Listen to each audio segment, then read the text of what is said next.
All right. Hello, everyone. It's Katie from the Clark. Today we're going to be checking out the Notable Women of Humboldt County exhibit, which officially opens today. So the museum is open to the public right now, so you might see people walking around. That also means you can come down and check things out as well if you'd like. So we're open Wednesday through Sunday, 10 to 4. You can come check out the museum. So just going to kind of pan around a little bit so you guys can kind of see a brief overview of the exhibit, but I'll talk a little bit more about some of the displays as we check it out. So we'll start over here.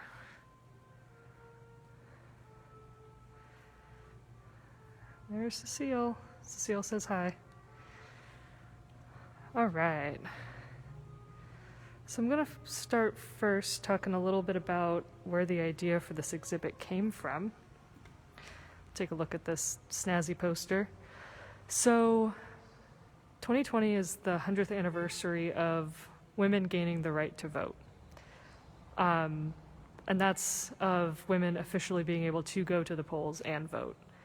Some people have been saying that it was last year, and that's the passage of the bill that allowed women to vote, but it didn't go into effect until the following year. But anyway, so we wanted to do something acknowledging the accomplishments of women in Humboldt County, and I'd been talking with one of our other local historians. Her name is Arlene. She's a great lady. And she had been coming up with a list of notable women of Humboldt County, and I talked with her more about it and was asking if maybe we could use that list to do an exhibit. We had talked about doing an exhibit on suffrage in Humboldt County. We just didn't really have many items to put together into an exhibit, so this is what we ended up doing instead. So that notable women list started with Arlene's, and it grew when we brought on an intern named Melina. She did a bunch of research on the women that were already on the list and found a couple other women that she thought should be nominated. And so the list has steadily grown, and it's about 100 people now, which is pretty crazy. As you can tell, we probably don't have enough space to share information on all 100 people. So I picked and chose a couple of women that partially I chose them because we had items on them, partially I chose them because of their stories, and sometimes I had to get a little creative when it came to putting together the exhibits. But we have something like 20 women highlighted in this exhibit. In many of the cases, we might have 2 women. Some of them have a couple more than that, depending on space. But yeah, so with that, we'll go ahead and check out some of them. Of course, like I said, not all the women that were on the list made it into the exhibit, but if you want to see the full list, it's on our website, clarkmuseum.org, under exhibits. You can check out more pictures and more information on these ladies there. So let's go check out a couple of them. So let's start right here. So these are all images having to do with Elta Cartwright. So this is kind of our athlete's case. We're highlighting Elta Cartwright's story along with Karen Logan's story. So I'll kind of put the phone down so you guys can get some closer looks at some of these images. So if you don't know the story of Elta Cartwright, so let me find a good starting image. So actually, let's start here. Hopefully it's not too blurry for you. So right here we see Elta Cartwright doing the long jump, which of course is a event in track and field. So Elta was born in 1907 in Eureka, and the reason why she's considered notable is because she was the first woman athlete on the U.S. Olympic team, and she was going to the Amsterdam Olympics in 1928. She was quite a fast-rising star, and she tied the women's world record in the 100-yard dash and set a new world record in the women's broad jump as 2 of her accomplishments. And then ran national competitions and was able was selected to go to the Olympics. So here, let's go take a look at this picture too. This is probably one of my favorite pictures of her, partially just because of the giant redwood tree.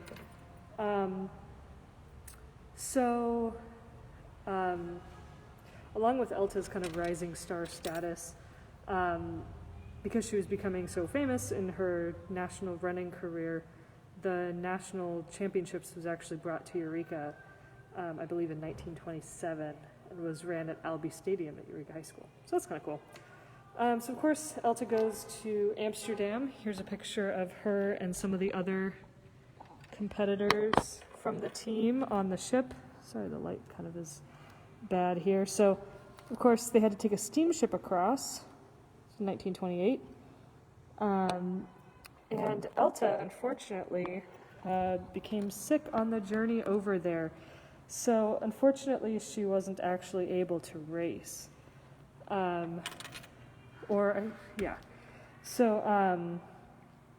So while she was the first woman on the Olympic team, she wasn't able to race, unfortunately. So here's a picture.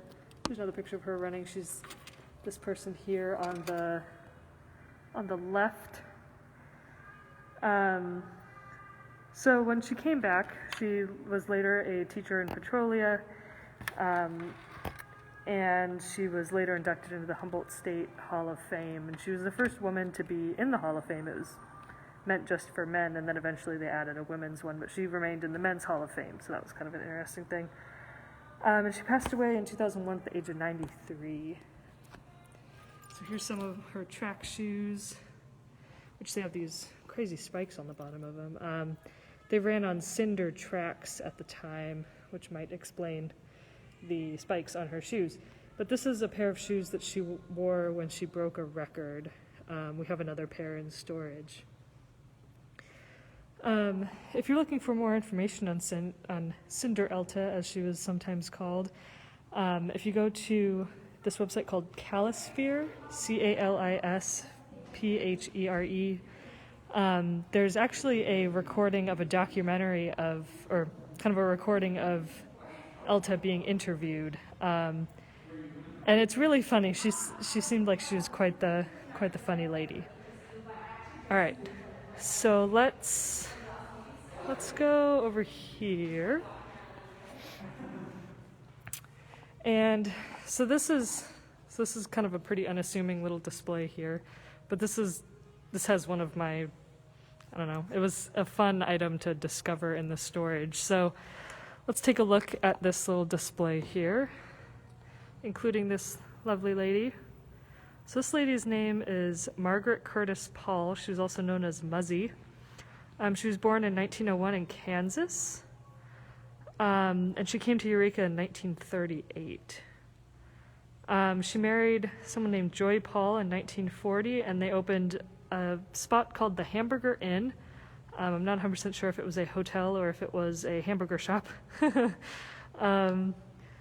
But then they later purchased a place called the Monte Carlo, and they were co-owners for 28 years.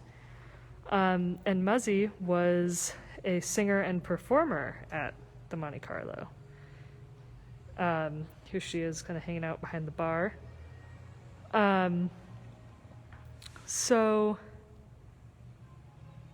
let's see. So her repertoire when she would perform included about 200 songs, but she was also a pretty humorous lady in her performances and in her dealings with clients at the Glow Room, as the little club there was called. And part of her obituary said that Muzzy often stated she had no customers at her Glow Room, just friends, all of them. So this table here is from the Monte Carlo Glow Room. I was pretty excited to find this. But then also, when I was looking for items to include in this display, I wanted to find things from kind of that general time period.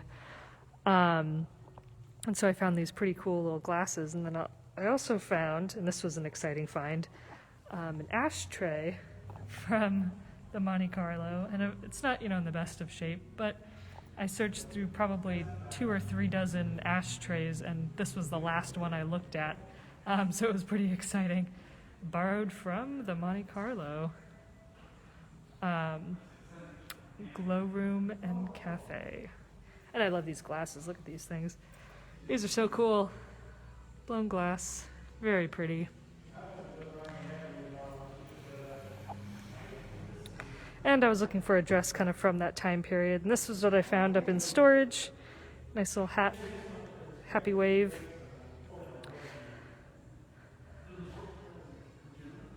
All right, so let's go check out over here.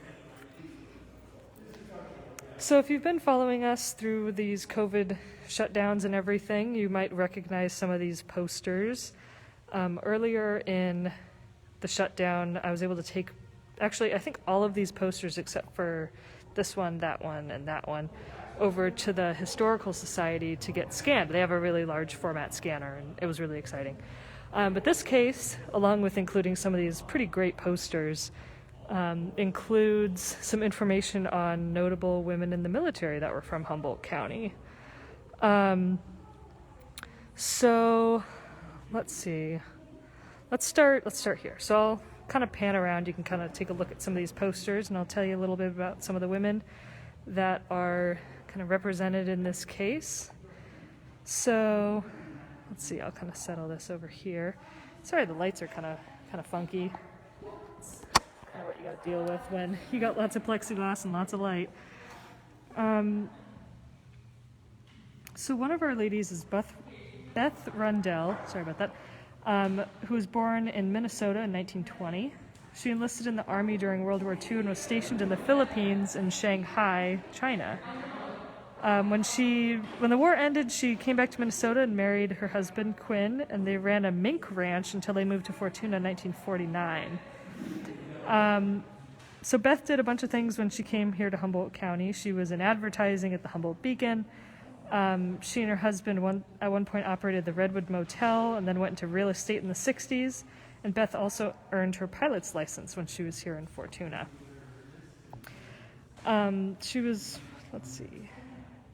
She was well known in all kinds of different clubs and service organizations. She went into politics and was in the Planning Commission. She was elected to city council, and she retired and became interested in antique collecting. And operated Rundell's Antiques until she passed away in 2007.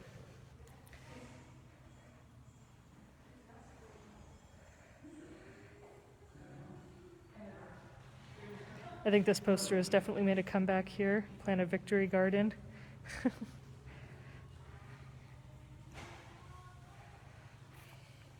And with some of these posters too, I included them to kind of represent how women's roles were being advertised in World War II. You could be a nurse, you could continue being a homemaker and serve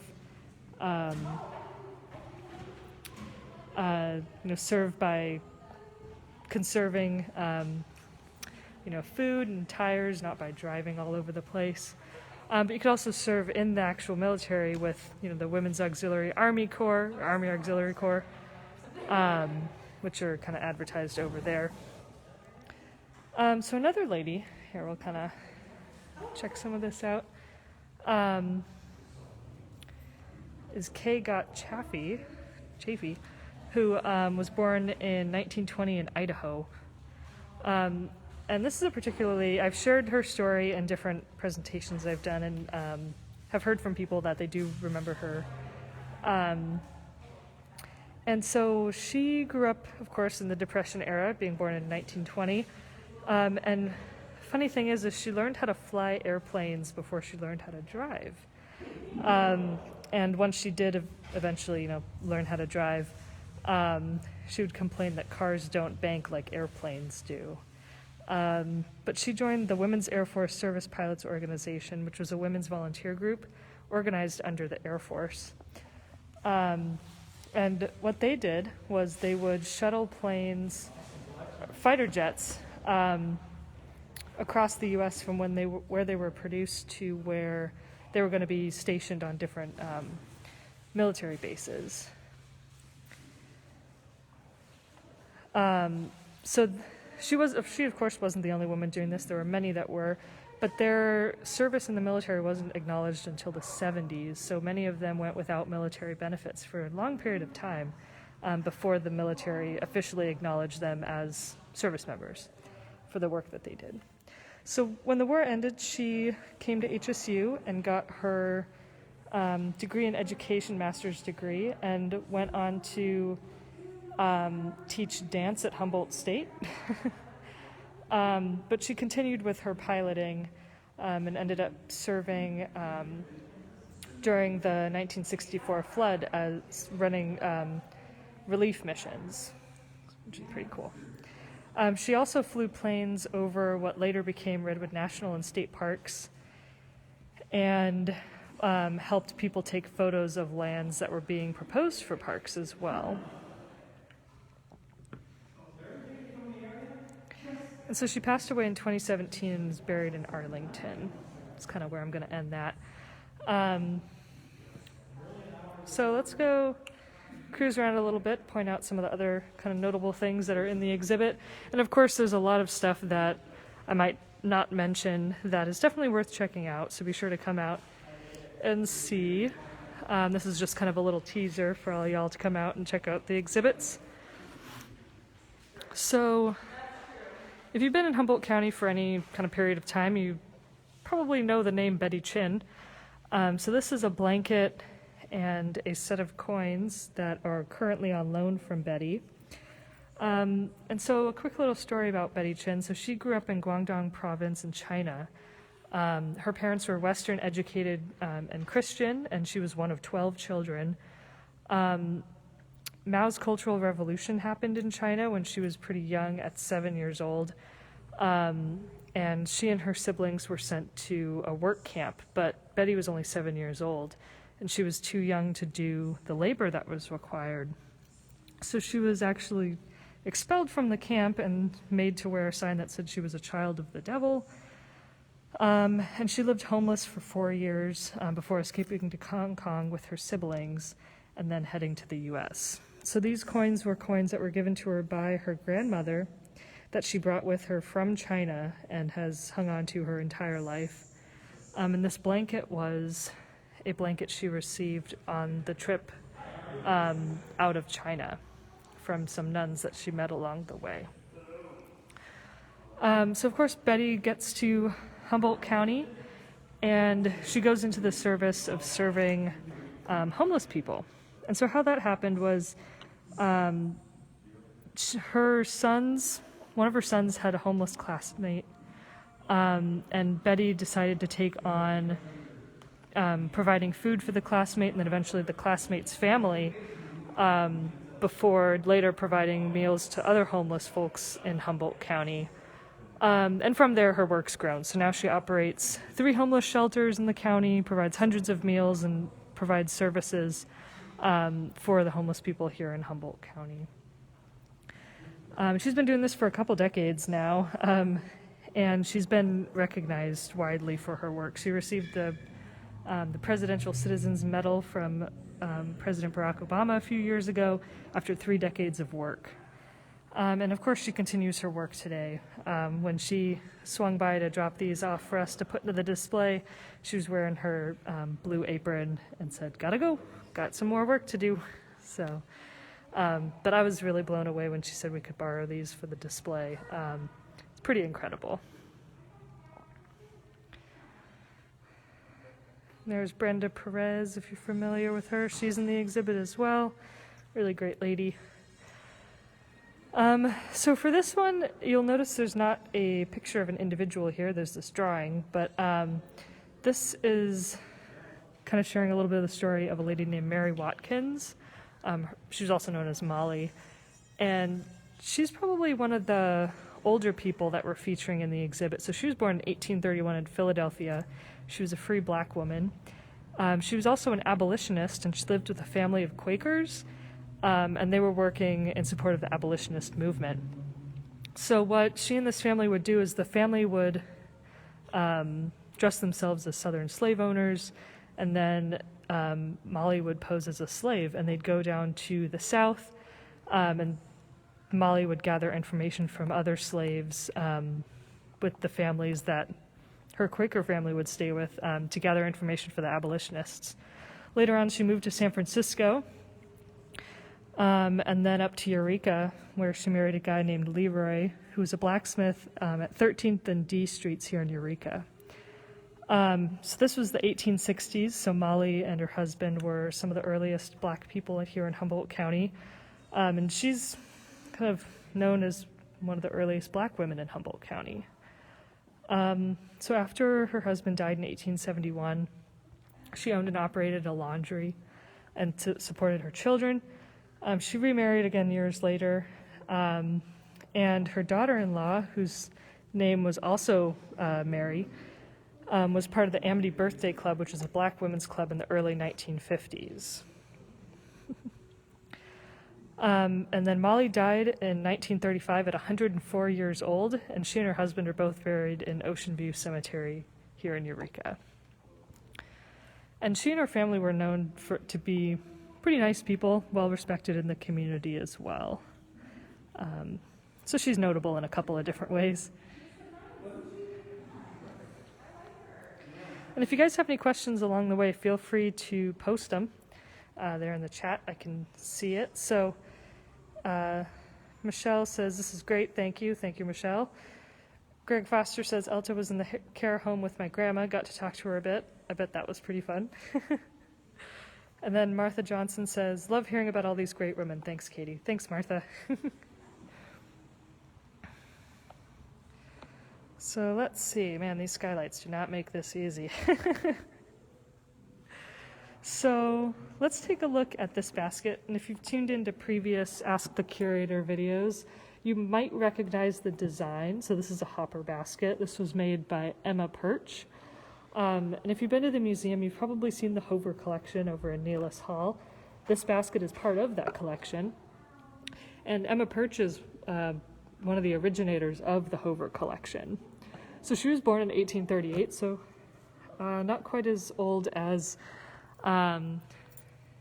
Molly that we just looked at.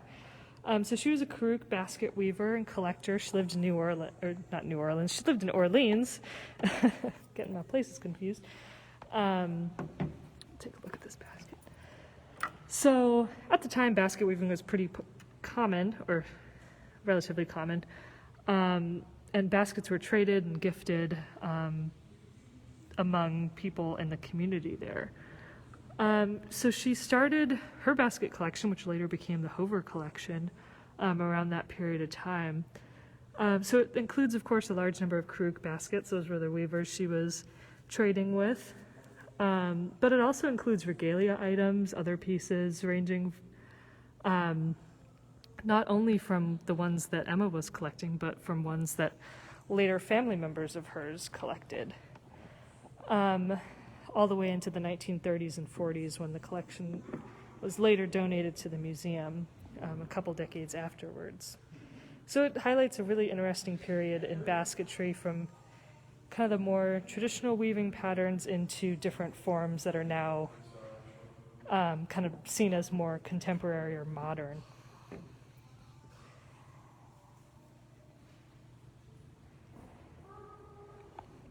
And also, as part of that Hover collection, you'll see baskets from this particular lady here. So this is Elizabeth Hickox. This is her mother, Polly Conrad. So both of these ladies were notable in their own ways. So Polly was actually a survivor of the Indian Island Massacre in 1860. And then, 12 years after that, Elizabeth was born. And Elizabeth went on to become known as a master weaver. She's Wiyot. And she's probably one of the best well-known North Coast basket weavers. And that partially has to do, of course, with her skill, but it also has to do with kind of her work with, oh goodness, now I'm blanking on the name. Grace Nicholson, that's her name. So Grace Nicholson was a basket collector. She would come up here from the Bay Area, I believe, and different southern areas, and she'd come up here to collect baskets, and some of them she'd sell, some of them she'd keep. And she was, Elizabeth was one of her favorite weavers, so she has all kinds of baskets from Elizabeth here.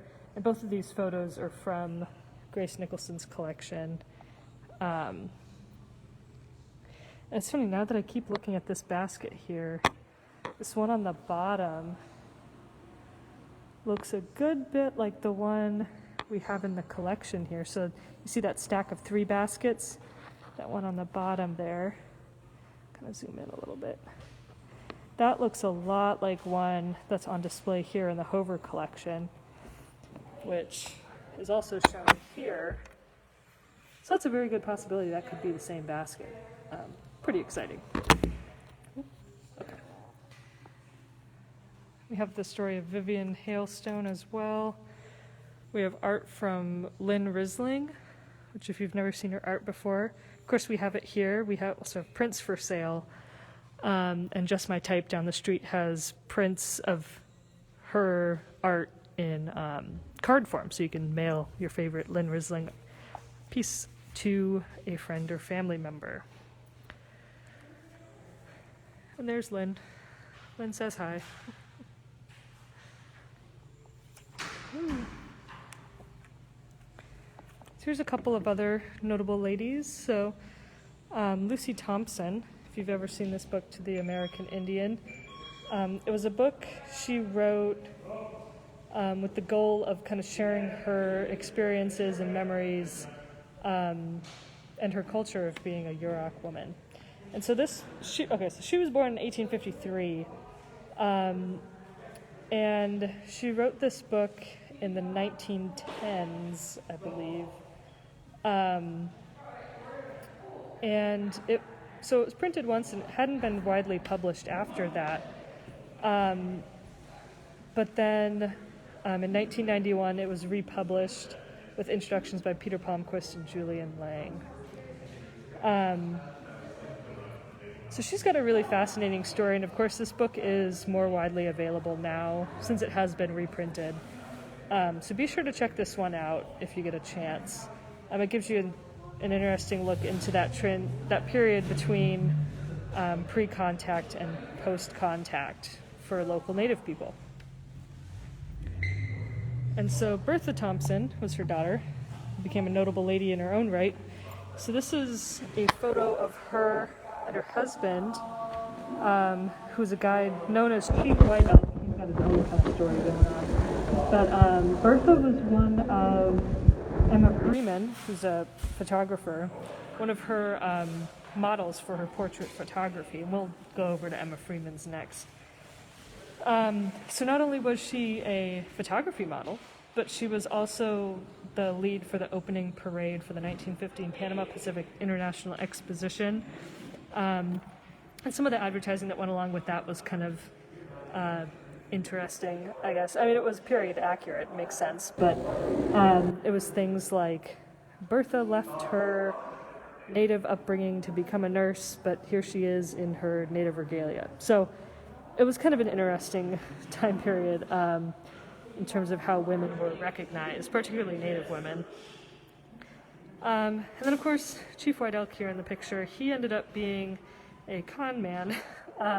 He said he was Cherokee, he was actually Italian, and he traveled all around the country scamming people. And Bertha didn't know that he wasn't Cherokee until after he died. She was going through records and contacted the Cherokees, and they said, "We've never heard of this guy." And that was when she found out that he was a con man. So it was really unfortunate.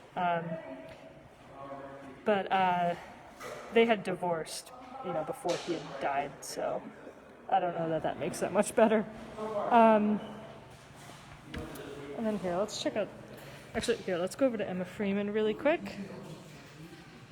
So Dana says, "I swear a lot of Humboldt women lived really long lives." Yeah, that's one thing I definitely noticed as well. They live forever. So, okay.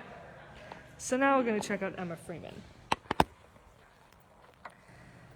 So Emma Freeman was born in 1880 and died in 1928. She was initially a painter, or she was studying painting, and she lived in San Francisco when she was studying painting, but she left when San Francisco was pretty well wrecked by the 1906 earthquake. So she and her husband left and settled here in Eureka, and she started becoming more interested in local native material culture. So things like, of course, as you see in this picture, baskets, regalia, all kinds of things. And she would take these really fanciful portraits of local native people in staged scenes. But when you look closer at them, and this one, it's a little harder to see, but in many of these portraits, she would draw on material items from different cultures out of the area. Also, you'll notice in this picture, a lot of the baskets are upside down, which is kind of interesting. But so she would draw on not only local native cultures, but she'd draw on cultures from outside of the area. So sometimes you'll see women in regalia, Yurok dance regalia, but then they might have a Navajo blanket. Or particularly this lady, she's got kind of a headband going on with, I can't really tell, it looks like a beaded apron, which is kind of different. But then she's also surrounded by all those baskets. So she would also kind of edit her photos in a way, and how you could edit photos in the early 1900s. And a lot of the images would be kind of fuzzy around the edges. She sometimes would also hand color the images to kind of give this romantic, kind of noble Indian image, was what it was kind of known as the time. And yeah, so that's kind of what she's very well known for. And in this particular book, which is in the display, it's called With Nature's Children. So they'll pair these images with these kind of poems that would be, paired with it. So Weaver of Dreams, at the feet of an Indian maiden are scores of baskets treasured because woven by those who have passed into the shadows. These baskets tell stories in the patterns of the weaving. It is an art which the Klamath tribe probably excel all other Indian weavers. The basket she holds is unfinished. The hands that have worked at it have been stayed by the Great Spirit. So she did this kind of thing, which is kind of problematic nowadays, but that's, what she was known for. And there are people that say that the work she did improved public sympathy for local Native American people, particularly in Northern California. While some of the material representations were kind of inaccurate,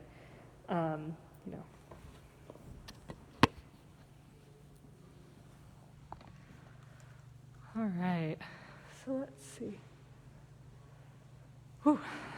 Getting a little bit of that halfway point there. So of course, it'd be kind of bizarre to have a notable Women of Humboldt County exhibit and not include Cecile. So Cecile Clark, this is, of course, is a, this is a pastel portrait of her. And this is based on an image of her from her younger years, of course. There she is later in time. And it almost looks like she's smiling a little bit when you look at it through the phone here, but then you look at the picture and she's not really smiling. So anyway, of course, so Cecile Clark, she was born in 1885 and lived on a 5,000-acre sheep ranch near Laytonville. And she had 5 siblings. And it was when she was growing up on this sheep ranch and being homeschooled by her father that she became interested in local Native culture. Because she would find things like projectile point shards and kind of things like that while she was digging in her family's garden. So she graduated from what's now UC Berkeley with a history major and then taught at Eureka High School from 1915 until 1950. We've had a number of her former students or former visitors to the museum that knew Cecile, and every time I meet them, I ask if they ever saw her smile, and they all say no. So while she was a pretty serious lady, she was also known to have fun every now and again. So here's a kind of a later picture of her with her collections, right up there. Yeah, there was one story I came across, and this was kind of fun that I hadn't heard before. But there was one time she was teaching a class, and someone said something funny, one of the students, and Cecile stepped into a closet to laugh, and then once she composed herself, came out and got the class back into order and continued teaching. So that was kind of an interesting find. Of course, Cecile wasn't just interested in local native culture. She was also interested in birds, nature, these birds, rocks, all kinds of things. So while we are kind of more known as the local history museum, Cecile really tried to cover all of the facets of history, from natural history to human history. So she had her collection at her house, and then she was put in charge of managing the high school museum, which is pictured actually here. There we go. So she was put in charge of managing the high school museum, and then eventually the high school needed the space for extra classrooms, so she had to figure out where her collection was going to go next.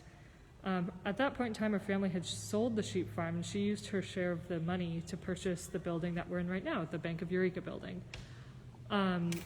And so the collections were moved over here, and in 1960, we opened on this site. So we're celebrating our 60th year this year. Yeehaw. And the museum was known as the Clark Memorial Museum in honor of her parents, who were early pioneers to, of course, the Mendocino area. And so we've been here ever since. So, of course, Cecile was the founder. Let's see, there's another picture of her. And the first curator here was a guy named Reverend Carl Eckes, E-K-A-A-S. And they provided tours. They made sure the museum was available to the public and for school kids. And this was at the time when they determined that there would never be a paid admission fee to the museum. It's all based on donations. And that's kind of where our story here at the museum begins. So there's a picture from the grand opening. It looks like Cecile's talking, but she's actually sitting right over here, just on the edge of the photo. And I was able to find a diary from that day when the museum opened, which was kind of cool. There's an early picture of the museum with the baskets hanging on the walls. Of course, it doesn't look like that anymore, but many of the cases pictured we do still have. So that's kind of an interesting tie to the past. And of course, there's this book, Grave Matters, here, so I'll talk a little bit about that in this other part. So let me kind of zoom out so you guys can see this whole sign. So the sign reads, "Warning, area closed to all digging for or collecting Indian artifacts. This site reserved for scientific excavation by staff of Clark Memorial Museum per order of Eureka City Council, 7/1861 by Miss Cecile Clark." So I'm going to stand kind of over here so you guys can kind of see that. So 1961, Cecile received unanimous approval from the Eureka Board of Supervisors to undertake excavations on Tuluwat, which of course was formerly known as Gunther Island and also Indian Island. And she was charged with looking for artifacts on the site. So of course that island was the site of a massacre in 1860 conducted on the Wiyot people as part of a larger series of massacres. So these excavations started in 1961. They lasted in 1969. They included radiocarbon dating to determine the earliest use date for the island, which was 880 CE, or Common Era. And of course, this sign was on the site of the excavations. And so the book, kind of over here, it's called Grave Matters, kind of talks more about these excavations and what was happening in depth. So if you want to learn more about that, definitely feel free to check out that book. So, of course, at this period of time, 1961 to 1969, there was kind of a lack of standardization in archaeological practice.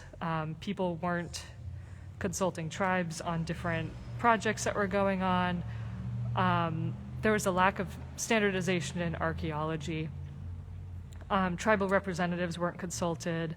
There wasn't really oversight in how excavations could or should be run. So if this type of project was proposed nowadays, it would most likely be shut down due to how our kind of operations around excavating in native sites, particularly sites like this. Based on how kind of our approach to that has changed, this would not be a project that would pass today, most likely, due to that mandated inclusion of tribal representatives in excavations of such a sensitive type. There's also a law simply known as NAGPRA, Native American Grave Protection and Repatriation Act, which has a lot of rules surrounding this kind of thing, but also has rules about items that are in museum collections and how those are to be handled if they were removed from burial sites or other locations of questionable origin. So, of course, the seal did remove items from Indian Island, and we've gone through our collections to track down those items and return them to the proper people. And that's, that's something that we've done to kind of at least help to repair the damage that was done by these excavations on Tuluwat. And of course, since 1969, the Clark hasn't done any excavations of this kind. We don't do excavations anymore. So that's kind of a little bit of an interesting tidbit of history here. All right, so if you have any questions, feel free to toss them in the chat and I'll answer them. We're getting a little closer to the end of our presentation today, so let me cruise over here really quick. I'm kind of bouncing around all over the place. All right. So this is a fun little story here. So this lady is named Jessie Turner. This was when she was 21 in 1917. So she was born in 1896 in Mendocino County. One of the things she's known for is that she was delivering mail in Willets during the First World War. That was, of course, one of the many jobs that was typically a man's job. Here's a picture of her in her little uniform there. And at the time, women were supposed to wear skirts or dresses, when going about their daily lives. But she didn't really like wearing a dress or a skirt when it came to delivering mail because it kicked up all kinds of dust. So she sewed her own uniform, including pants. Oh my gosh, pants! And she was also allowed to go into saloons. At the time, women weren't necessarily allowed to go into saloons because it was considered a man's space. So she caused all kinds of controversy doing that kind of thing, but she was probably one of the first women in the Postal Service to do so that was pretty cool. She then moved to Humboldt County after marrying Leighton Woodcock, who's her husband. Here he is. Pretty dapper young man. And she ended up working for Humboldt State, interestingly enough. She was a secretary to the president at one point. Let's take a look at some of these other pictures. She was a secretary to the president at one point, but she did all kinds of other work. And at one point in time, she quit for 6 months in protest because of a lack of support, being a woman working in work that men thought was just for men. But the college eventually, begged her to come back because she was doing a lot of really great work. She was also the first female business manager in the CSU system under President Gist, if you're familiar with HSU. There's Gist Hall, of course, is named after him. And she even received a letter at one point in time. Jessie here received a letter from the wife of the president who said that Jessie probably saved the university from closing during the Great Depression due to her business-mindedness, being the business manager for what became Humboldt State. So that's a little bit of Jessie's story. And these two scrapbooks that are in here are from the Historic Site Society of Arcata, of course located in the Phillips House in Arcata. I've been doing a lot of talking. My throat kind of hurts here.